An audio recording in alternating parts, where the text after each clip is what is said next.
Pues buenas tardes, mis hermanos. Hemos visto que aquellos que hemos creído en Cristo, aquellos que se nos ha dado esa fe preciosa para creer en Cristo, somos extranjeros y peregrinos en este mundo. Y si somos extranjeros y peregrinos en este mundo, es solo porque Dios nos amó desde la eternidad. Como veíamos en la mañana, porque Dios nos amó desde la eternidad, nos escogió desde antes de la fundación del mundo para ser santos. Y porque nos había escogido para eso, para ser santos, es que Él nos santificó. ¿Sí? Él nos apartó de este mundo. Él nos trasladó del reino de las tinieblas en el que vivíamos a un reino que le llama la Biblia de su luz admirable. Mis hermanos, ¿quién tiene el poder para mover a una persona de un reino espiritual a otro reino espiritual? ¿Quién tiene ese gran poder? Solo nuestro bendito Dios Trino. Amén. Y Él, por su grande misericordia, como hemos aprendido, lo hizo en nosotros. Él nos ha dado una nueva ciudadanía, una que es celestial.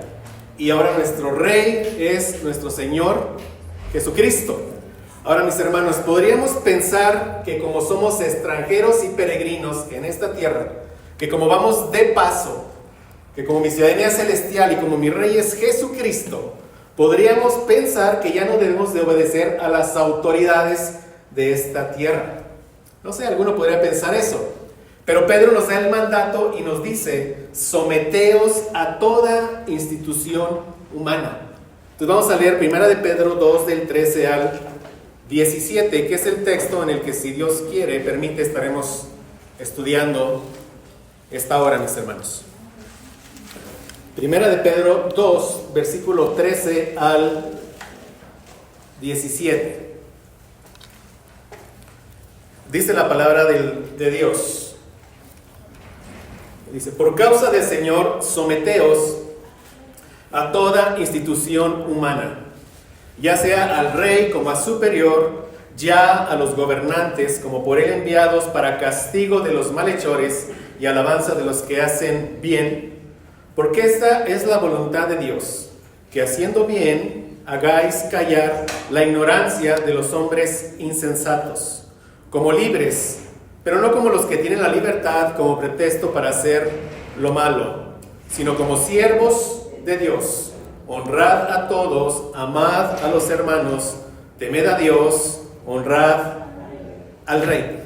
He titulado este mensaje: obedeciendo a las autoridades en el temor de Dios. Vamos a ver que una evidencia de que estamos viviendo en el temor de Dios es que obedecemos a las autoridades que Él ha impuesto sobre nosotros. Y podemos aquí identificar 3 puntos, mis hermanos. Vamos a ver en primer lugar el mandato: someteos a las autoridades. En segundo lugar, vamos a ver la razón para obedecer el mandato.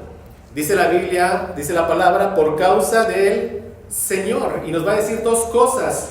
Vamos a ver aquí 2 puntos dentro de este: porque estas autoridades son puestas por Dios, y porque Cristo nos ha hecho libres para poder obedecerlos. Y en tercer lugar, vamos a ver la extensión del mandato a someternos, todo lo que implica. Entonces, como dije, este mensaje se llama obedeciendo a las autoridades en el temor de Dios. Y veamos el primer punto: someteos a las autoridades, el mandato. Leamos de nuevo 1 Pedro 2, versículo 13 y una parte del 14. Dice: por causa del Señor, someteos a toda institución humana, ya sea al rey como a superior, ya a los gobernantes. Aquí, mis hermanos, la palabra griega que Pedro usa para someteos es hipotazo. Esta es una expresión militar. Significa literalmente, o describe literalmente, a un soldado bajo la autoridad de un comandante. De modo que la persona que se somete obedece. Otra manera, o sea, si alguien dice que está sometido, es alguien que es obediente. O sea, obedecer y someterse son sinónimos, ¿sí? Una persona rebelde no se somete. Una persona rebelde no obedece. Y aquí Pedro nos da el mandato de ¿qué? De someternos, de obedecer a toda institución humana. Y hoy veremos varios principios, mis hermanos, que seguiremos tocando en los siguientes mensajes. Pero aquí menciona de manera específica que debemos someternos al rey y a los gobernantes. El rey en turno, mis hermanos, cuando se escribe esta epístola, era el emperador romano. Recordemos, esta epístola se escribe entre los años 62 y 63 después de Cristo. El emperador en turno era Nerón. Y en ese entonces los hombres tenían un único nombre personal, ¿sí? O sea, las personas no tenían apellidos. Eso se empieza a usar hasta el siglo XIV. O sea, a los hombres se les daba un nombre de pila y después se les identificaba con alguna característica personal. Por ejemplo, si nuestro hermano Luis hubiera vivido en aquel tiempo, sería Luis el Grande, ¿no? Entonces, los emperadores romanos, ellos usaron toda una variedad de títulos. Augusto no era un nombre, era un título. Al emperador se le consideraba una deidad. Así que en su oficio como Augusto, Nerón era honrado, era adorado, era venerado. De nuevo, Augusto era ¿qué? Un título. Emperador era otro título. Es la traducción de la palabra imperator. En el latín se asocia con un jefe de la fuerza militar. Este título refleja autoridad y poder militar. Otro título era César. De nuevo, César no era un nombre, era ¿qué? Un título. Era un sinónimo de gobernante, es lo que equivaldría al zar de Rusia, el César de Roma. Entonces es lo que... Y otro título, mis hermanos, que se le daba al emperador era Sumo Pontífice, Pontifex Maximus. Este refleja la posición del emperador como gran sumo sacerdote del paganismo. Eran todos los títulos. De modo que Nerón era el Augusto. O sea, que era el honrado, el adorado y el venerado. Además era el emperador, el que tenía ¿qué? El poder militar. Era el César, el gobernante. Y además era el sumo pontífice, el gran sumo sacerdote del paganismo. Y Pedro les da el mandato a sus lectores de someterse a este gobernador, a este emperador y a sus gobernantes. Aparte de todo, mis hermanos, Nerón era un megalomaníaco. ¿Qué es eso? Es una persona que tenía delirios de grandeza y delirios de poder. O sea, llega con estos delirios y le da todos estos títulos. Imagínense el trastorno mental que le provocó a Nerón. Era un psicópata. Cuando Nerón tenía 21 años, ya había asesinado a su esposa, a su madre, a su medio hermano y a su más prominente consejero y escritor llamado Setonio. ¿Sí? 21 años. Aproximadamente un año después de que Pedro escribe su epístola, en el año 64 después de Cristo, hubo un gran incendio en la ciudad de Roma. Tengamos los tiempos. Pedro escribe la epístola y el incendio llega después. Pero es importante esto porque por ver todo lo que propició, o sea, toda la culpa que se le dio a los cristianos, como veremos. Sí, había un gran número de personas que decían en ese entonces que Nerón es el que había propiciado ese incendio para destruir Roma y reconstruirla a su propia imagen. Y como esas acusaciones a Nerón aumentaban, él se vio forzado a desviar las sospechas en su contra. Encuentra un chivo expiatorio y fueron los cristianos. Entonces se desata la persecución más cruel, más despiadada que jamás haya existido en la iglesia del primer siglo. Pero notemos, el incendio fue después de la epístola. Pero veamos todo lo que provocó que cuando se le culpa a los cristianos, toda la población romana y del imperio dijeran, sí, fueron ellos. Eso ya es lo que ya se estaba viviendo en la comunidad a la cual se le escribe esta epístola. O sea, desde la perspectiva romana, los cristianos eran ateos. Ellos no creían en los dioses de los romanos. Los romanos eran politeístas. Se les consideraba traidores a la patria, porque ellos rehusaban ofrecer sacrificios a las imágenes de los dioses romanos.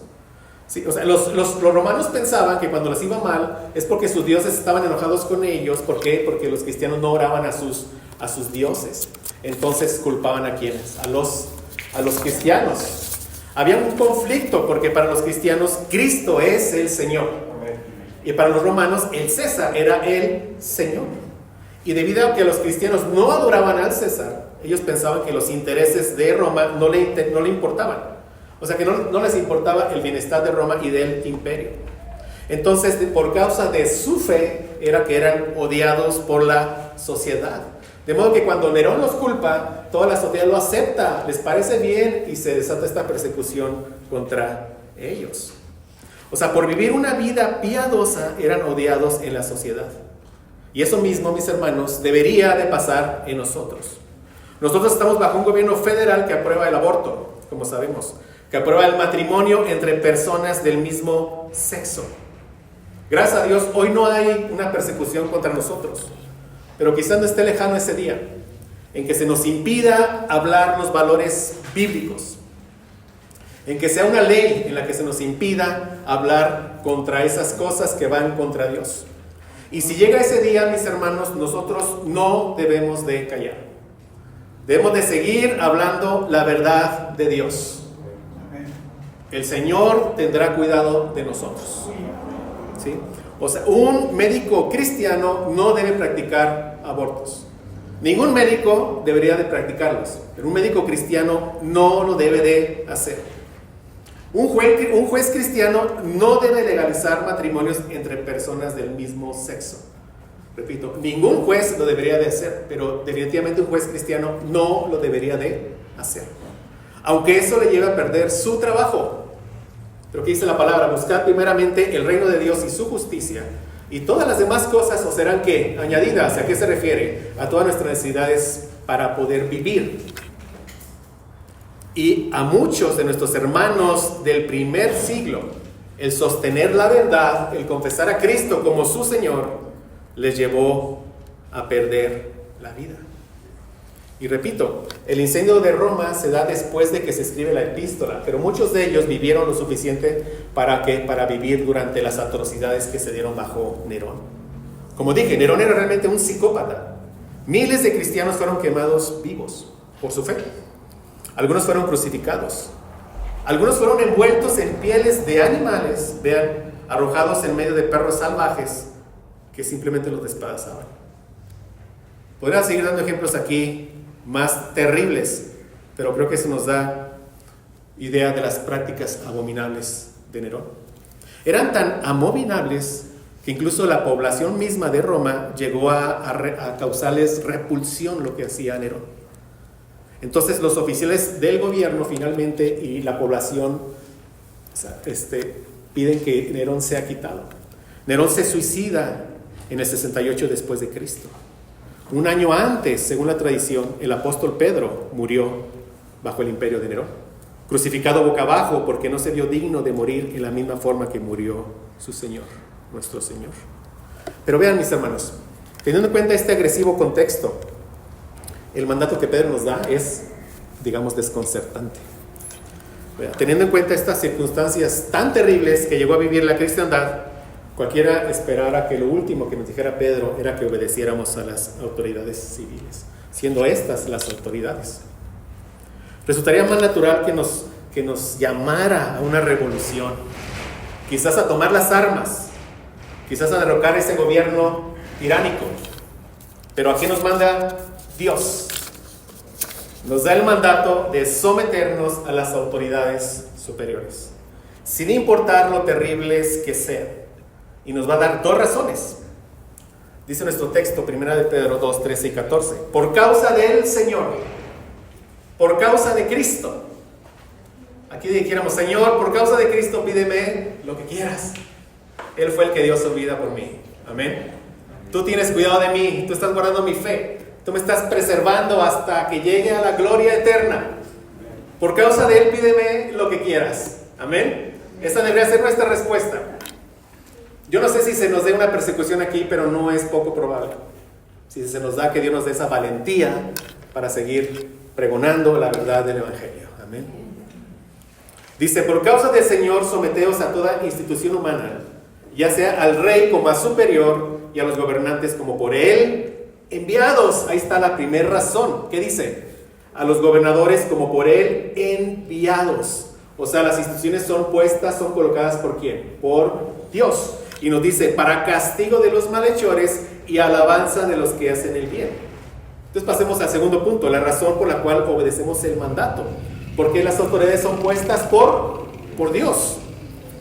por muy terribles que estas autoridades lleguen a ser, el hecho de que son puestas por Dios, porque Dios es el que pone reyes y quita reyes, esa es la razón por la cual nosotros nos debemos de someter a estas autoridades. Y como vemos, Dios las coloca para que castiguen a los malhechores y den alabanza a los que hacen el bien. En pocas palabras, Dios las coloca para que guarden la paz de la nación. Esa es la función de las autoridades. Guardar la paz de la nación. ¿Cómo? Castigando a los malhechores y alabando a los que hacen el bien. Vayamos a Romanos 13, del 1 al 4, por favor, mis hermanos. Romanos 13, del 1 al 4. Estas son obviamente palabras del apóstol Pablo. Pero aquí pareciera que tanto Pablo como Pedro se pusieron de acuerdo. Pero la razón es que ambos fueron inspirados por el mismo espíritu. Vamos a ver que ambos nos dicen que las autoridades son puestas por Dios para castigar a los que hacen lo malo y dar alabanza a los que hacen lo bueno. Dice Romanos 13, del 1 al 4. Sométase toda persona a las autoridades superiores. Vean, porque no hay autoridad sino de parte de Dios, y las que hay por Dios han sido establecidas. De modo que quien se opone a la autoridad, a lo establecido por Dios, resiste, y los que resisten acarrean condenación para sí mismos. Entonces el principio es que obedecemos a las autoridades. ¿Por qué? Porque Dios las ha impuesto, y al obedecerlas estamos mostrando nuestra obediencia ¿a quién? A Dios mismo. Y los rebeldes, ¿qué dice? Acarrean condenación para sí mismos. Y nos da la razón, que es la misma razón que nos da el apóstol Pedro. Dice, porque los magistrados no están para infundir temor al que hace el bien, sino al malo. ¿Quieres pues no temer la autoridad? Haz lo bueno, y tendrás alabanza de ella. Cuando sabemos que andamos fallando ante la autoridad, dice el proverbio, el impío huye sin que nadie lo persiga. Sentimos que está aquí atrás de nosotros. Pero ¿qué nos dice? ¿Quieres no temer? Haz lo bueno, y tendrás alabanza de ella, porque es servidor de Dios para tu bien. Pero si haces lo malo, teme, porque no en vano lleva la espada, pues es servidor de Dios, vengador para castigar al que hace lo malo. O sea, esa es la voluntad de Dios para las autoridades. Pero ¿cuál? Que castiguen lo malo y alaben lo bueno. Y a nosotros nos da el mandato de obedecer a estas autoridades, porque Dios las ha establecido. Y si somos rebeldes ante las autoridades, dice aquí que cargamos condenación para nosotros mismos. Pero sabemos, mis hermanos, que muchas veces los gobernantes hacen lo contrario a la voluntad de Dios. O sea, muchas veces ellos premian a los malvados y persiguen a los que hacen lo bueno. Lo que ocurría con nuestros hermanos del primer siglo. Pero si estas autoridades, si ellos no se arrepienten, ellos se enfrentarán el juicio de Dios. Como dice Isaías 5, del 20 al 23. Se lo leo a mis hermanos. Dice: ay de los que a lo malo dicen bueno, y a lo bueno malo, que hacen de la luz tinieblas y de las tinieblas luz, que ponen lo amargo por dulce y lo dulce por amargo. Ay de los sabios en sus propios ojos y de los que son prudentes delante de sí mismos. Ay de los que son valientes para beber vino y hombres fuertes para mezclar bebida. Y dice: los que justifican al impío mediante cohecho y al justo quitan su derecho. Estos ayes son ayes de juicio. O sea, también Dios nos dice que nosotros no debemos de buscar venganza. O sea, el cristiano no está llamado a organizar marchas ni revueltas, mis hermanos. ¿No? O sea, el cristiano se nos ha dicho que dejemos lugar para la ira de Dios. Como dice Romanos 12:19. No os venguéis vosotros mismos, amados míos, sino dejad lugar a la ira de Dios, porque escrito está: mía es la venganza, yo pagaré, dice el Señor. Dios nos da el mandato de obedecer a las autoridades y además nos da el mandato de levantar oraciones por ellas, porque precisamente las autoridades están puestas por Dios ¿para qué? Para guardar la paz. Es a lo que Dios nos manda. No andar en marchas ni en revueltas. Nuestras milicias no son de esta tierra, ¿sí? O sea, la oración, como veremos, esa es nuestra arma cuando las autoridades hacen algo que va en contra de la voluntad de Dios. Pero estas oraciones de levantar, se viene el mandato desde el Antiguo Testamento. Vayamos allá a Jeremías 29, del 4 al 7, mis hermanos, por favor. Jeremías 29, del 4 al 7. Jeremías 29, del 4 al 7. Miren, dice así la palabra de Dios. Así ha dicho Jehová de los ejércitos, Dios de Israel, a todos los de la cautividad que hice transportar de Jerusalén a Babilonia. ¿Quién los había deportado, mis hermanos? El rey Nabucodonosor. Y no solo eso, ¿qué había hecho? Quemado el templo y había destruido el pueblo. ¿Pero qué dice? Que Dios fue el que los hizo transportar de Jerusalén a Babilonia. Era la voluntad de Dios. Pero vean lo que les ordena. Estando ahí en Babilonia, ¿qué les dice? Edificad casas y habitadlas, y plantad huertos, y comed el fruto de ellos. Casaos, engendrad hijos e hijas. Dad mujeres a vuestros hijos, dad maridos a vuestras hijas, para que tengan hijos e hijas, y multiplicaos allí, y no os disminuyáis. Y dice el 7, y procurad la paz de la ciudad a la cual os hice transportar, y rogar por ella a Jehová. Tenían que estar orando, ¿por qué? Por los gobernantes de ahí de Babilonia. ¿Por qué? Dice, porque en su paz tendréis vosotros paz. Sabemos aquí la razón por la cual el Señor nos manda a orar por las autoridades. O sea, roguemos porque Dios tenga misericordia de ellos, porque Dios los mueva a hacer el bien, porque ellos no impidan que podamos estar reunidos aquí libremente como lo estamos hoy. ¿Por qué? Porque en su paz tendremos ¿qué? Paz. Y vean, Nabucodonosor es quien había destruido el templo, como ya dije. Es quien había deportado al pueblo, lo había destruido. Pero Dios les dice, ustedes planten viñas, engendren hijos, planten huertos y oren por esa ciudad donde van a vivir. Oren por ella, oren por sus nuevos gobernantes para que así ustedes tengan paz. Dice Jeremías 29:7, procurad la paz de la ciudad a la cual os hice transportar y rogad por ella a Jehová, porque en su paz tendréis vosotros paz. Pero notamos algo bien importante. Aquí en Jeremías 29:4 dice, así ha dicho Jehová de los ejércitos, Dios de Israel, a todos los de la cautividad que hice transportar. Debemos de confiar en nuestro Dios soberano. Amén. Que cualquier cosa que Él permita para nuestras vidas es para nuestro bien. Sabemos que a los que aman a Dios, todas las cosas ayudan a bien. Y ese bien es que seremos hechos a la imagen de nuestro Señor Jesucristo. Todas las cosas incluyen persecución contra nosotros si es que se llega a desatar. Todas las cosas para ellos es haber sido deportados de su país y estar viviendo allá como extranjeros fuera, en otra nación. Pero está bajo el control soberano de Dios. Todo está bajo el plan de Dios. Debemos de confiar en eso, descansar en nuestro Señor. Hacer lo que Él nos pide, independientemente de las autoridades. ¿Qué nos pide? Obedecerlas y ¿qué? Orar por ellas. ¿Para qué? Para que en su paz tengamos nosotros paz. Oremos por nuestros gobernantes, mis hermanos. Para que Dios en su gracia común y en su misericordia los mueva a hacer el bien. Los mueva a hacer el propósito por el cual Dios los estableció. ¿Sí? Que cumplan su función, que cuál es castigar a los malhechores y alabar a los que hacen el bien. Para que así, mis hermanos, o sea, nosotros podamos seguir gozando de esta paz, de abrir las puertas, de tener un culto de domingo, para que podamos seguir compartiendo el Evangelio. Vean, o sea, hay una libertad de ir y compartir el Evangelio en las plazas, en los hospitales. Piensa, mi hermano, Dios es bueno con nosotros. Ha sido muy bueno con nosotros. Estamos en paz. Estamos en paz. Podemos compartir nuestra fe en paz. Piénsalo. Claro, a veces le compartes y ahí al compartir no hay paz.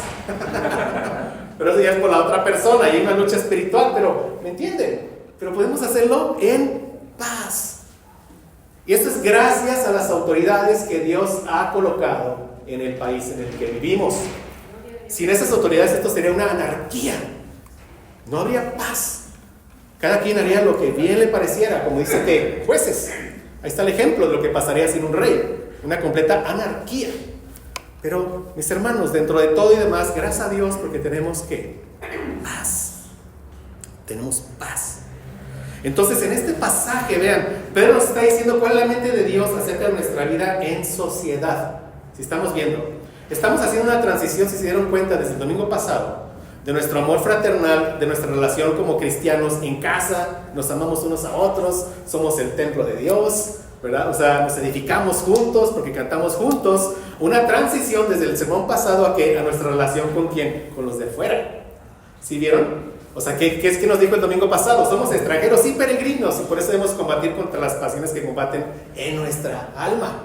Así tener un buen testimonio para que Dios use el testimonio para que aquellos que nos injurian, que sean alcanzados y ellos también que glorifiquen a Dios. Estamos viendo una transición de cuál debe ser nuestro comportamiento, cuál debe ser nuestra vida en una sociedad que es contraria a los mandatos de Dios. Y debemos de fomentar la paz.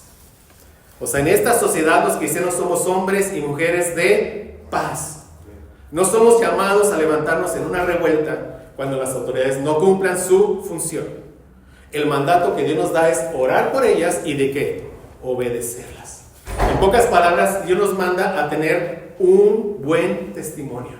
Y llegamos al tema que iniciamos también el domingo pasado, nuestro testimonio. Nos observan, mis hermanos, están pendientes de nosotros. Hay que tener un buen testimonio donde quiera que nos encontremos. En todos lados, mis hermanos. Por causa del Señor. Dice Primera de Pedro 2:15. Porque esa es la voluntad de Dios, que haciendo bien, hagáis callar la ignorancia de los hombres insensatos. O sea, el domingo pasado vimos que nuestro testimonio puede impactar a una persona a tal grado que puede llegar a los pies de Cristo. Aquí nos dice que por nuestro buen testimonio vamos a hacer callar la ignorancia de los hombres insensatos. O sea, cuando nos sometemos al gobierno, mis hermanos, los cristianos demostramos que somos buenos ciudadanos. Demostramos que no somos anarquistas, que no somos rebeldes, es lo que estamos demostrando.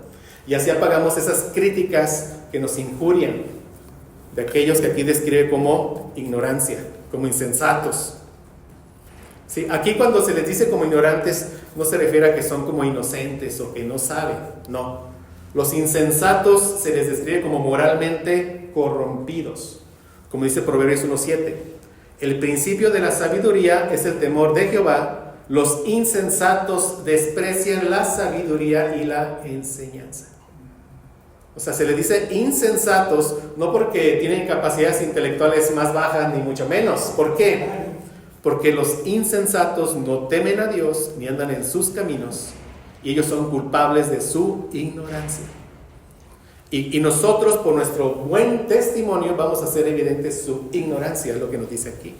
Vamos a hacer callar la ignorancia de los hombres insensatos. Entonces, mis hermanos, así que aún estemos ante la maldad de un gobernante como Nerón, o ante la maldad como nuestro gobierno actual, debemos orar por ellos. Debemos obedecerle en todo lo que nos ordenen, pero siempre y cuando sea conforme a la voluntad de Dios. Si nos ordenan algo contrario a la voluntad de Dios, entonces nos es necesario obedecer a Dios antes que a los hombres. Vamos a Hechos 5, mis hermanos, por favor. Vamos a ver que ante situaciones donde las autoridades nos pidan ir en contra de la voluntad de Dios, es necesario obedecer a Dios antes que a los hombres. Hechos 5, vamos a leer desde el 27 y vamos a leer un buen tramo de esta sección. Dice la palabra de Dios: cuando los trajeron, los presentaron en el concilio. Aquí se refiere a Pedro y a los apóstoles. Y el sumo sacerdote, la autoridad, les preguntó diciendo: ¿no os mandamos estrictamente que no enseñases, en ese nombre? Y ahora habéis llenado a Jerusalén de vuestra doctrina y queréis echar sobre nosotros la sangre de ese hombre. ¿Qué está diciendo? O sea, te ordeno que te calles, pero ahí están hablándole a todos. Y no solo eso, nos están culpando de que matamos a quién, al justo. ¿Ven? Pero vean el 29, ¿qué responde Pedro? Dice, respondiendo Pedro y los apóstoles, ¿qué dijeron? Es necesario obedecer a Dios antes que a los hombres. Aquí le damos un aplauso al apóstol Pedro, mis hermanos. La valentía que le dio el Señor, aquel que negó a su Señor 3 veces. Aquí está, frente a las autoridades, y ellos los querían matar, y él lo sabía, pero Dios ya le había dado un gran amor por su Señor, al grado de que estaba dispuesto a entregar su vida por él. Es necesario obedecer a Dios antes que a los hombres. Que Dios nos dé esa valentía, ¿verdad, hermanos? Esa fe preciosa. Eso solo se da cuando entre más y más tengamos claro que vamos de paso, que somos extranjeros y peregrinos por este mundo, que nos espera la gloria. O sea, no vale la pena negar a nuestro Señor bajo ninguna circunstancia. Aún en eso vaya nuestra vida. Es necesario obedecer a Dios antes que a los hombres. Y vean lo que le sigue diciendo. El Dios de nuestros padres levantó a Jesús, a quien vosotros matasteis, colgándole en un madero. ¿Qué les dice? ¿Qué le dicen? Y queréis echar sobre nosotros la sangre. ¿Qué le dice? ¿Sí? Ustedes lo mataron, colgándole de un madero. Y dice, a Cristo, Dios ha exaltado con su diestra por príncipe y salvador, para dar a Israel arrepentimiento y perdón de pecados. Y nosotros somos testigos suyos de estas cosas, y también el Espíritu Santo, el cual ha dado Dios a los que le obedecen. Y el Espíritu Santo mora en nosotros, mis hermanos. Y al nuevo Israel se le ha dado arrepentimiento y perdón de pecados. Amén. Vean, ellos, o sea, ¿quiénes? Los sacerdotes, oyendo esto, se enfurecían y querían matarlos. Como que todo lo querían arreglar, matándolos. Entonces, levantándose en el concilio, vean las palabras sabias. Un fariseo llamado Gamaliel, doctor de la ley, venerado de todo el pueblo, mandó que sacasen fuera por un momento a los apóstoles. Y luego dijo: varones israelitas, mirad por vosotros lo que vais a hacer respecto a estos hombres. Porque antes de estos días se levantó Teudas, diciendo que era alguien. A este se unió un número como de 400 hombres, pero él fue muerto y todos los que le obedecían fueron dispersados y reducidos a nada. Después de este se levantó Judas el Galileo en los días del censo y llevó en pos de sí a mucho pueblo. Pereció también él y todos los que le obedecían fueron dispersados. Ahora os digo, apartaos de estos hombres y dejadlos. Vean, porque si este consejo o esta obra es de los hombres, se desvanecerá. Versículo 39.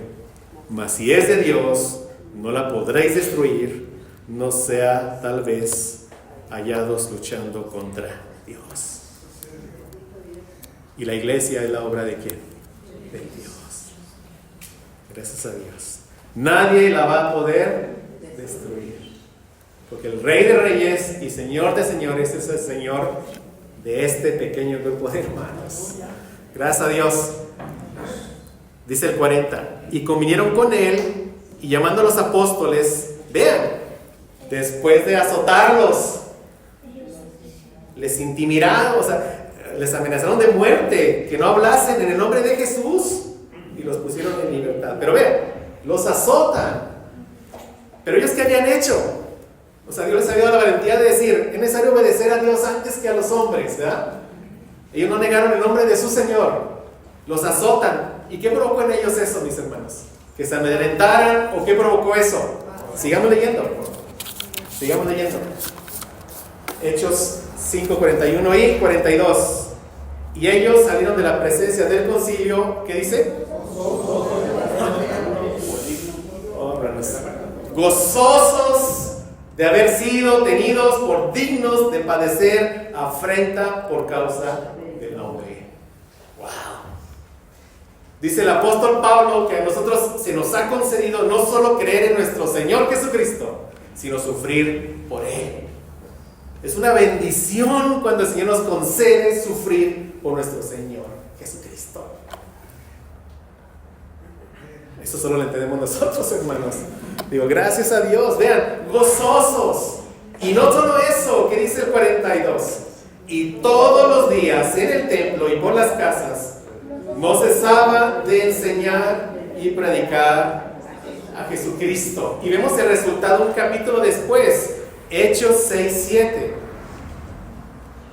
Dice: Y crecía la palabra del Señor, y el número de los discípulos se multiplicaba grandemente en Jerusalén. Wow.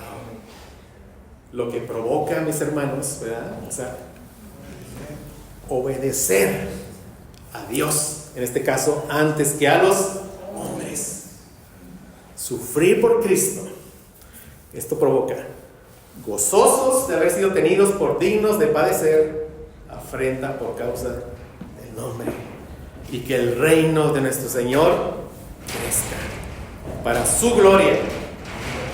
El número de los discípulos se multiplicaba grandemente en Jerusalén. Nosotros, mis hermanos, debemos hacer el bien. Hacer el bien significa orar por nuestros gobernantes.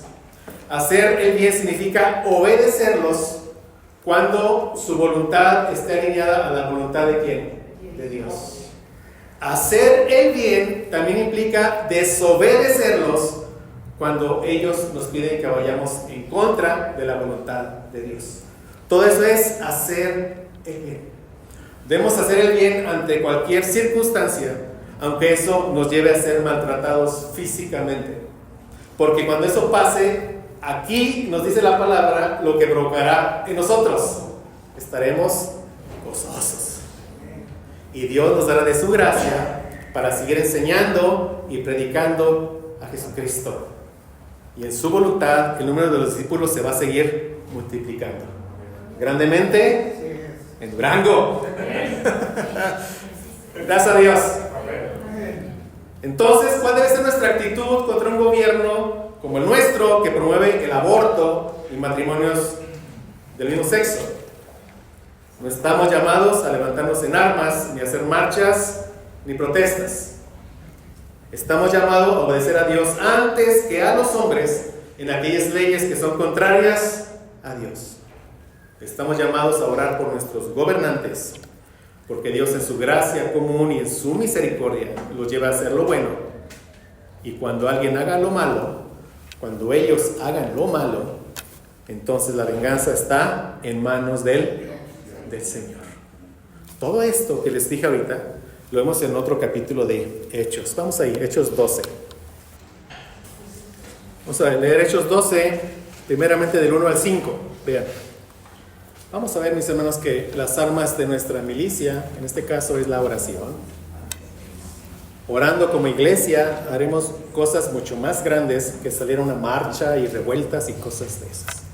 Se nos llama a estar unidos como pueblo, orar como pueblo, ¿verdad? Por las cosas que el Señor ponga en nuestro corazón.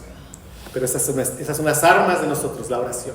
Vamos a ver en este texto que eso es mucho más poderoso a cualquier otra cosa que quisiéramos hacer cuando las autoridades están en contra de nosotros. Es lo que vamos a ver aquí.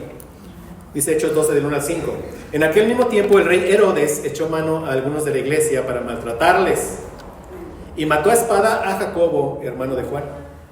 Y viendo que esto había agradado a los judíos, procedió a prender también a Pedro. ¿Para qué? Para matarle. Para matarle. Eran entonces los días de los panes sin levadura. Y habiéndole tomado preso, le puso en la cárcel, entregándole a 4 grupos de 4 soldados cada uno, para que le custodiasen. Y se proponía sacarle al pueblo después de la Pascua. ¿Para qué? Para matarle. Vean, así que Pedro estaba custodiado en la cárcel. ¿Y qué hacía la iglesia, mis hermanos? Pero la iglesia se levantó en marchas. Pero la iglesia empezó ya a redactar un petitorio de cosas. ¿Qué hizo la iglesia? Pero la iglesia hacía sin cesar oración a Dios por Pedro. O sea, Herodes estaba determinado a matar a Pedro, como estamos viendo. Pero él decide que era conveniente después de pasada la fiesta, como se nos dice aquí. Entonces lo pone bajo custodia. ¿Bajo cuántos soldados, mis hermanos? 16 soldados. Y si el preso se escapaba, estos soldados lo pagaban con su vida, como finalmente lo hicieron, como veremos después en el versículo 19. Pero ¿por qué Herodes Agripa aquí pone lo que diríamos una vigilancia de máxima seguridad sobre Pedro? Es posible que el Sanedrín les haya informado que anteriormente el Sanedrín, los judíos, habían arrestado a todos los apóstoles y que se habían escapado durante la noche. Eso pasó más atrás, en Hechos 5:19, cuando dice: mas un ángel del Señor, abriendo de noche las puertas de la cárcel, lo sacó. Es posible que les hayan dicho: oye, pero refuerza tú la guardia, porque con estos pasan cosas sobrenaturales. Pedro mismo había hecho varios milagros en Jerusalén. Entonces él, para los ojos de los demás, él había demostrado que él poseía poderes sobrenaturales. ¿A los ojos de quiénes? De los demás. Entonces Herodes quiere estar absolutamente seguro de que Pedro no se va a escapar. Pero no contaba con algo. Herodes, ¿con qué? Con las oraciones de una iglesia reunida en favor de Pedro.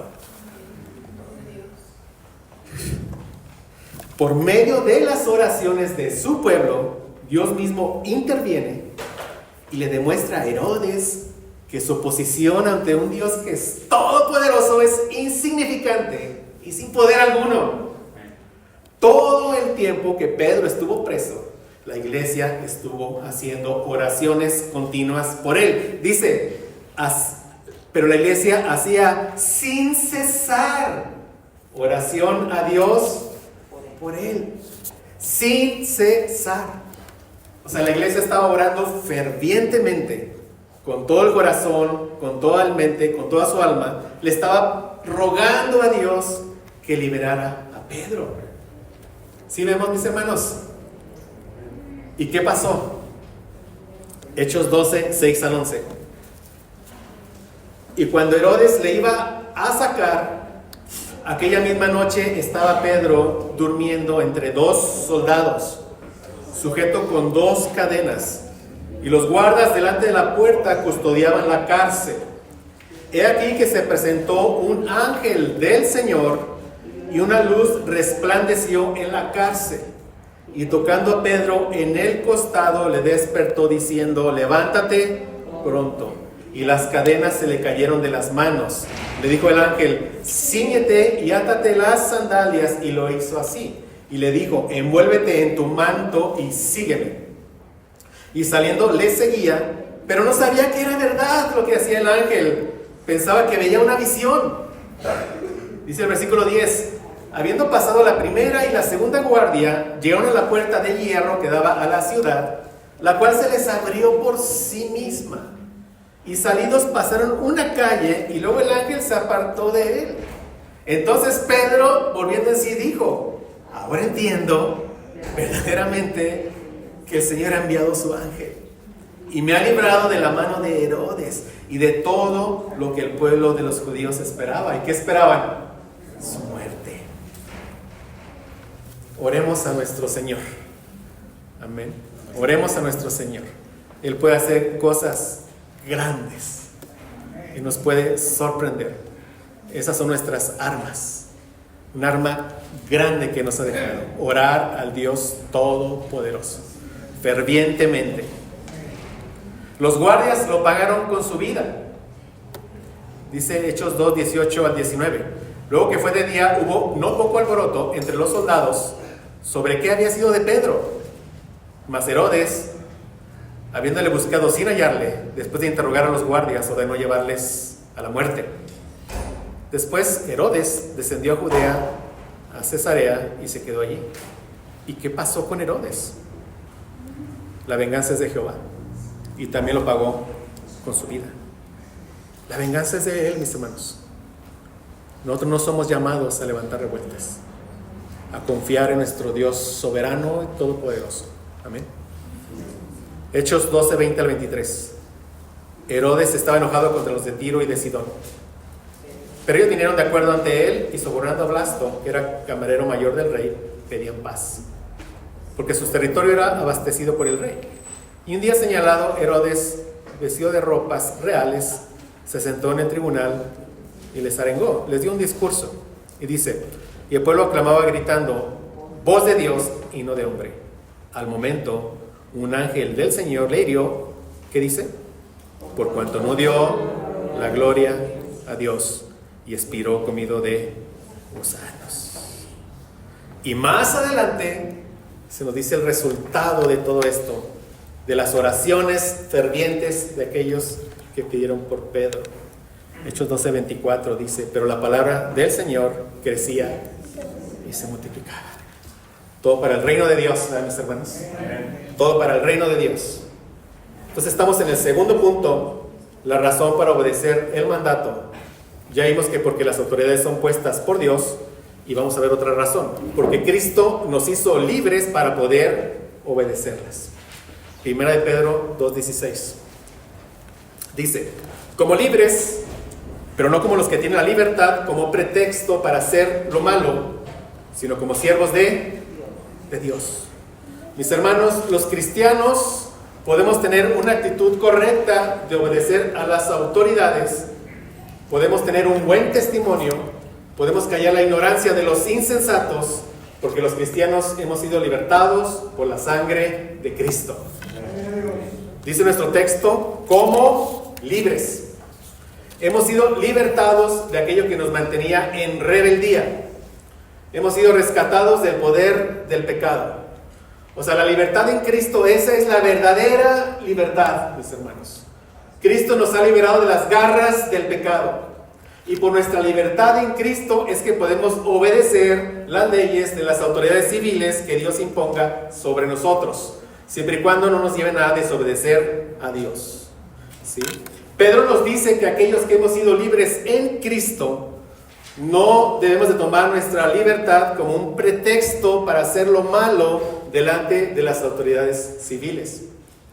O sea, la libertad que tenemos en Cristo no es un pretexto para no obedecer.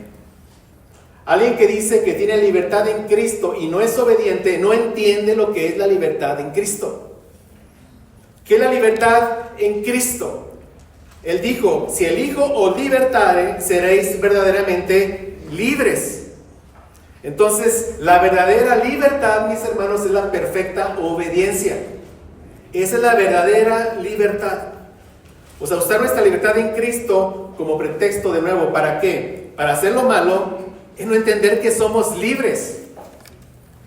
Porque somos libres es que podemos ser buenos empleados, podemos ser buenos ciudadanos, buenos hijos, buenos esposos, buenos trabajadores. Porque somos libres es que no somos rebeldes. Sí, mis hermanos, muchas veces la libertad no se entiende. No se entiende. Y nuestro Señor Jesucristo, Él es nuestro ejemplo máximo de obediencia. O sea, su santidad lo llevó a una obediencia perfecta. ¿Sí lo ves? Pero mira, ve, por su santidad es que Él pudo obedecer perfectamente. Entonces, ¿qué nos impide obedecer? Obviamente, ¿qué? Nuestro pecado. Pero Él, siendo santo, santo, santo, obedeció al Padre en todo hasta la muerte. Hasta la muerte. Como dice Filipenses 2, del 5 al 8. Dice, haya pues en vosotros este sentir que hubo también en Cristo Jesús, el cual siendo en forma de Dios, no estimó el ser igual a Dios como cosa a que aferrarse, sino que se despojó a sí mismo, tomando forma de siervo, hecho semejante a los hombres, y vean, y estando en la condición de hombre, se humilló a sí mismo, haciéndose obediente hasta la muerte, y muerte de cruz. El Señor Jesucristo, siendo santo, santo, santo, se hizo obediente hasta la muerte. Y porque Cristo nos ha hecho libres, es que podemos obedecer a Dios. Pero bueno, leamos nuestro texto. Porque esta es la voluntad de Dios, que haciendo bien, hagáis callar la ignorancia de los hombres insensatos. Y vean aquí el 16, que dice, como libres, pero no como los que tienen la libertad como pretexto para hacer lo malo. Y dice que, sino como siervos de Dios. Aquí, mis hermanos, la palabra siervos es doulos y significa esclavo. O sea, ser libres del pecado significa que somos esclavos de Cristo. Cuando pasamos de muerte a vida, pasamos de un amo que nos llevaba a la muerte eterna, que es el pecado, a otro amo que nos lleva a la vida eterna, que es Cristo. No hay nada mejor que seamos esclavos de Cristo, dulos de Cristo. Y nuestra esclavitud se ve en que nos sometemos y le obedecemos a Él. Amén. Entonces, una persona que se somete es una persona que obedece. Y la verdadera libertad es la obediencia perfecta. Claro que en esta vida no se va a dar, pero ¿dónde se va a dar? Allá en la eternidad. Allá seremos verdaderamente libres. ¿Por qué? Porque allá obedeceremos perfectamente. Tenemos que renovar nuestra mente. Esa es la libertad. La libertad es poder obedecer a Dios. Amén. Esa es la libertad. Vamos al punto 3. Ya para la extensión del mandato a someternos. Dice 1 Pedro 2:17. Honrad a todos, amad a los hermanos, temed a Dios, honrad al Rey. Vean, aquí en estas 4 frases, Pedro nos hace un resumen de lo que es vivir como un extranjero y peregrino en relación con los demás. Y la obediencia a estos 4 que son mandatos, estos son 4 imperativos: honrad a todos, amad a los hermanos, temed a Dios, honrad al Rey. Toda esta se ve en que estamos sujetos al temor de Dios. O sea, en primer lugar nos dice que debemos honrar a todos. O sea, los creyentes debemos tratar a todas las personas con dignidad y con respeto, es lo que nos dice aquí. Y hay una razón, porque todos los seres humanos son creados a la imagen de Dios. Esa es la razón. Aunque es una imagen distorsionada por el pecado, siguen siendo creados a imagen de Dios. Y por esa razón, aunque no sean creyentes, debemos que honrarlos y respetarlos. Todos los seres humanos merecen respeto por el hecho de que fueron creados a la imagen de Dios. Yo vi una encuesta de YouTube, mis hermanos, se les preguntaba: ¿qué prefieres, que muera tu perro o que muera tu vecino? Muchos respondían que muera el vecino. O sea, es la sociedad en la que vivimos. O sea, es una sociedad donde ya está distorsionada la honra al ser humano que fue creado, ¿qué? A la imagen de Dios. O sea, la única criatura en toda la tierra que fue creada a imagen de Dios es el hombre. Por eso todos los hombres merecen respeto.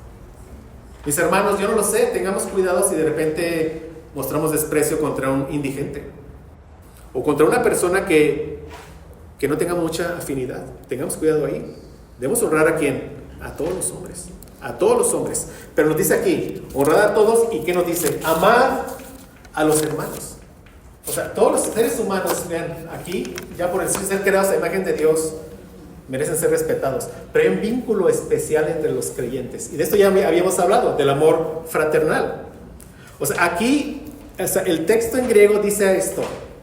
Dice, amad a la hermandad de los creyentes. Es lo que dice aquí. O sea, ante las dificultades de la vida, persecuciones y demás, mis hermanos, deberíamos poder llegar aquí y sentirnos que en casa. Sentirnos aquí que amados. Llegar y poder aquí amar a mis hermanos, a mi familia en Cristo. O sea, hemos aprendido que nuestro amor por nuestros hermanos, ¿dónde crece? Aquí reunidos. Los domingos crece y se fomenta en la semana. Pero aquí es donde crece el amor por nosotros. Por cada uno de nosotros. No faltes en un domingo. Te pierdes de mucha bendición cuando faltas. Dice Dios que este día Él lo bendijo y lo santificó. Es un día especial.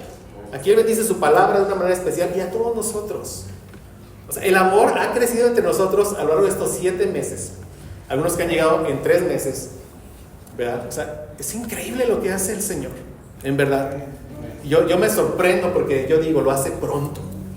O sea, nos da un amor pronto entre nosotros. Sí, me sorprende que me amen pronto, mis hermanos. Y la razón, hay una razón por causa de Dios, porque dice, porque fuimos engendrados por Dios. 1 Juan 5:1, se lo leo.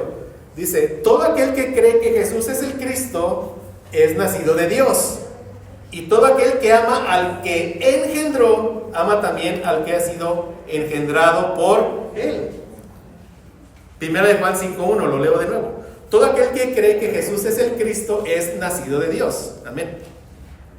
Y todo aquel que ama al que engendró, ama también al que ha sido engendrado por Él. Mi hermano, si amas a Dios, te voy a decir algo. Me tienes que amar a mí.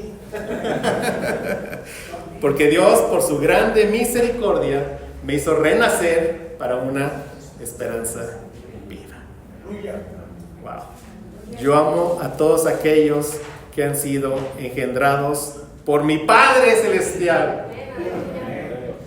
Y los amamos por causa de ¿quién? De Dios.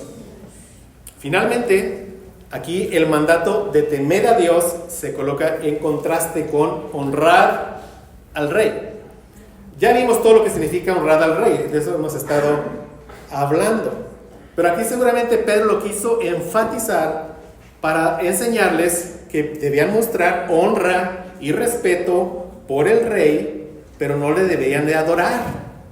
Recordemos qué significaba Augusto, que era adorado, venerado. No, dice no. Honra al Rey y solo a Dios es a quien tú debes de temer y adorar. Solo a Dios. El temor a Dios es un amor reverente por Él. Es un amor que nos lleva a obedecerle en toda circunstancia. Es un amor que nos lleva a confiar en Él.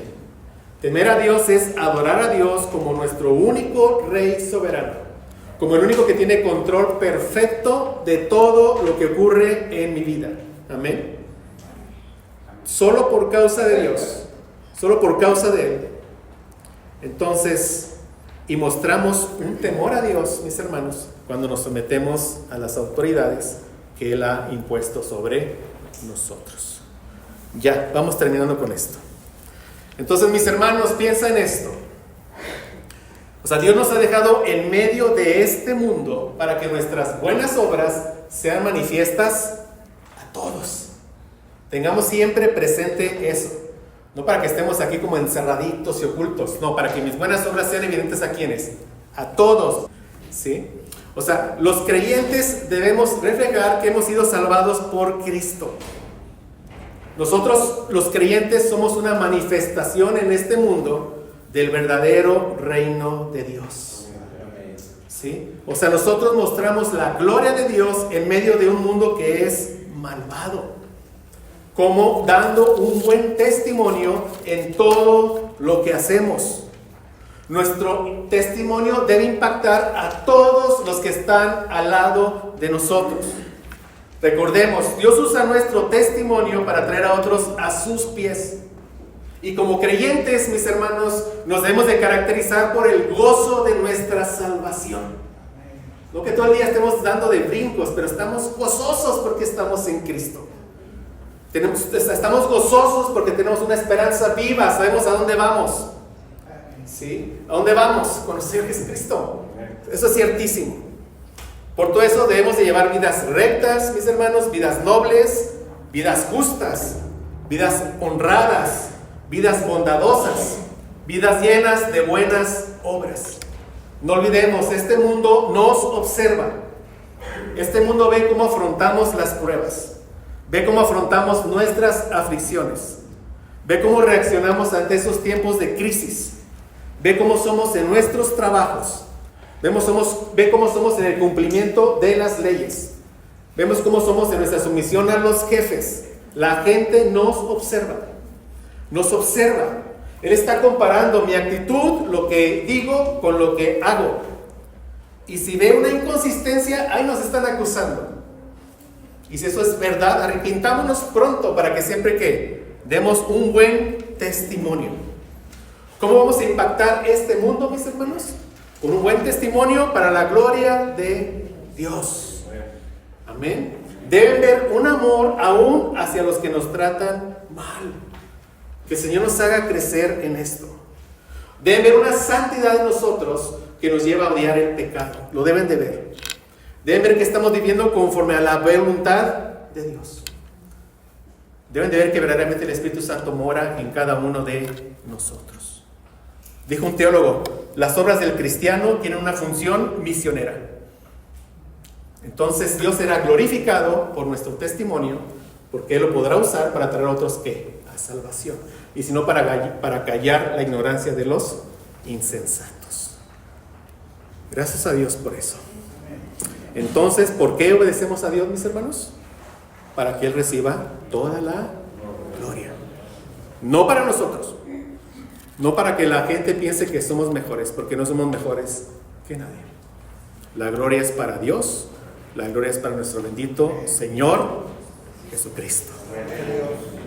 Mateo 5:16. Por tanto, que vuestras buenas obras glorifiquen a vuestro Padre que está en los cielos.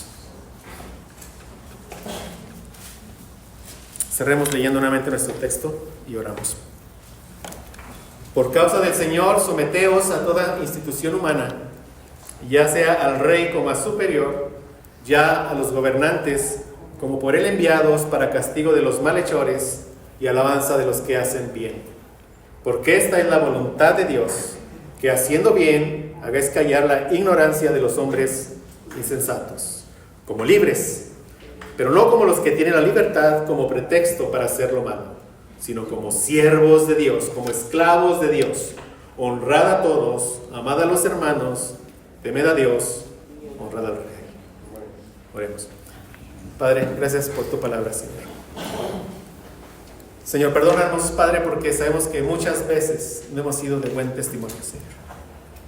Pero que tu palabra, que es viva y eficaz, nos mueva a arrepentirnos, nos mueva a buenas obras, por tu gloria, por causa de nuestro Señor Jesucristo.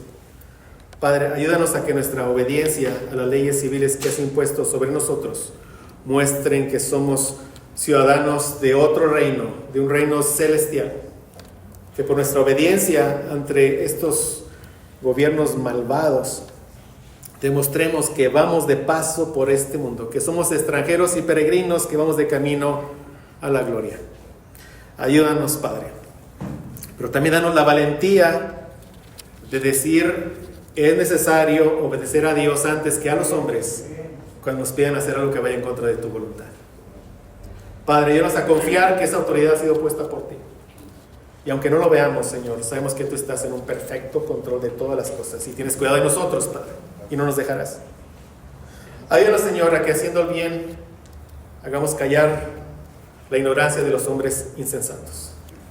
Ayúdanos a entender lo que significa que hemos sido libertados en Cristo. Si somos libres en Cristo es porque te podemos obedecer a ti, Padre.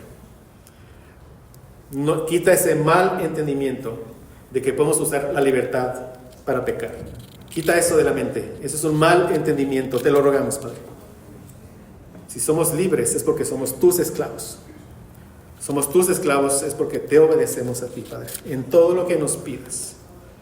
En tu mandato nos pides que honremos a todos, que amemos a nuestros hermanos, que honremos al Rey, pero sobre todas las cosas que te temamos a ti, Padre. Pon ese temor reverente en cada uno de nosotros, que nos mueva a obedecerte y darte la gloria solo a ti, bendito Padre Celestial. Te lo pedimos por los méritos de nuestro Señor Jesucristo en la cruz. Amén.